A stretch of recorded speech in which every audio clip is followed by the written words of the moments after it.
Donald ট্রাম্পের ওপর হামলার ঘটনা পেনসিলভেনিয়ায় একটি সভায় আমেরিকার প্রাক্তন প্রেসিডেন্ট ডোনাল্ড ট্রাম্প তিনি বক্তব্য রাখছিলেন। সেই সময় তার কান ঘেঁষে বেরিয়ে গিয়েছে গুলি। বেশ কয়েকটি গুলির আওয়াজ শুনতে পাওয়া যায় এবং তারপরেই ভরা সভার মাঝেই প্রথমে কানে হাত দিয়ে বসে পড়েন ট্রাম্প। আমরা এই নিয়ে কথা বলবো। দিব্যেন্দু ঘোষ এই মুহূর্তে আমাদের সঙ্গে টেলিফোনে রয়েছেন, অ্যাসাইনমেন্ট হেড। দিব্যেন্দুদা, এই যে ঘটনা ঘটলো, এখনো পর্যন্ত নিরাপত্তা রক্ষীদের গুলিতে আততায়ীর মৃত্যু হয়েছে, কিন্তু কেন এই ঘটনা, কে ওই আততায়ী, এখনো পর্যন্ত কি জানা যাচ্ছে? পরিষ্কার যে গুলিটা চালিয়েছে তার নাম হচ্ছে থমাস ম্যাথু ক্রুকস এবং 20 বছর বয়স।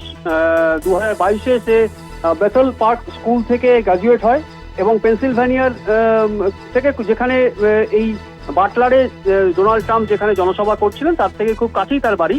কিন্তু সব থেকে গুরুত্বপূর্ণ যে বিষয় এখনো পর্যন্ত যে এফবিআই তদন্ত করছে, সেই তদন্তে তারা যেটা এফবিআই সূত্রে যেটা খবর, যে এই থমাস ম্যাথু ক্রুকস রিপাবলিকান সমর্থক, অর্থাৎ যে ডোনাল্ড ট্রাম্প রিপাবলিকান পদপ্রার্থী এবারের মার্কিন প্রেসিডেন্সিয়াল যে ইলেকশন, তাতে সেই রিপাবলিকান একজন সমর্থক কেন ডোনাল্ড ট্রাম্পের উপর গুলি চালালো।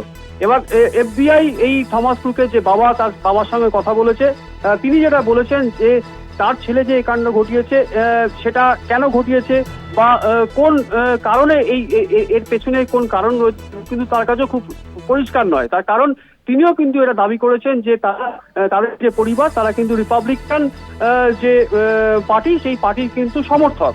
অর্থাৎ রিপাবলিকান পার্টির সমর্থক হয়ে রিপাবলিকান প্রেসিডেন্সিয়াল ইলেকশনে যে প্রার্থী, অর্থাৎ যিনি পদপ্রার্থী, রিপাবলিকান পদপ্রার্থী, সেই ডোনাল্ড ট্রাম্পের উপর কেন তিনি গুলি চালালেন সেটা কিন্তু এখনো পর্যন্ত স্পষ্ট নয়।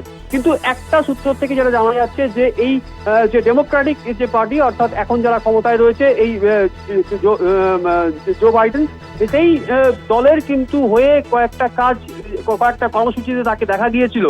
এবং তাহলে কি রিপাবলিকান সমর্থক থেকে সেখান থেকে সে দলবদল করেছিল বা ডেমোক্রেটিক পার্টির সঙ্গে সে যোগাযোগ রাখছিল কিনা, এটা এখনো পর্যন্ত খুব পরিষ্কার নয় এফবিআই এর কাছে। কেন এফবিআই সিদ্ধান্তটাই করছে যে একজন আততায়ী, তার পেছনে কেউ নেই, তার পেছনে কোনো সংগঠন নেই যারা তাকে কাজে লাগিয়েছিল, এই ধরনের কোনো এখনই কোনো দাবি এফবিআই করছে না। এবং এফবিআই খুব স্পষ্ট জানাচ্ছে একজন আততায়ী, সেই আততায়ীকে তারা কিন্তু তখনই গুলি করে হত্যা করেছে।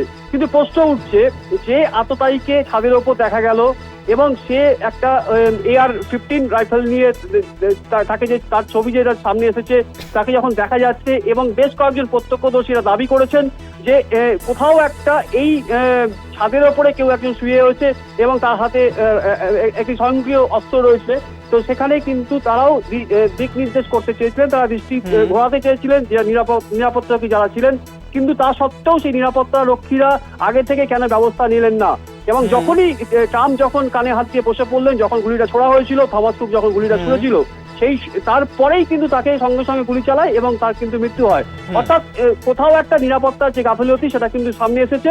কিন্তু এই রিপাবলিকান এবং ডেমোক্রেটিক পার্টির সমর্থন নিয়ে এই থমাস ক্রুকের সঙ্গে কাদের যোগাযোগ ছিল সেটা এখনো পরিষ্কার নয়। সেটা পরিষ্কার জানা যাবে যে কেন তিনি গুলিটা চালিয়েছিলেন। একেবারে। আপাতত ধন্যবাদ তোমায়, অ্যাসাইনমেন্ট হেড দিব্যেন্দু ঘোষ টেলিফোনে ছিলেন।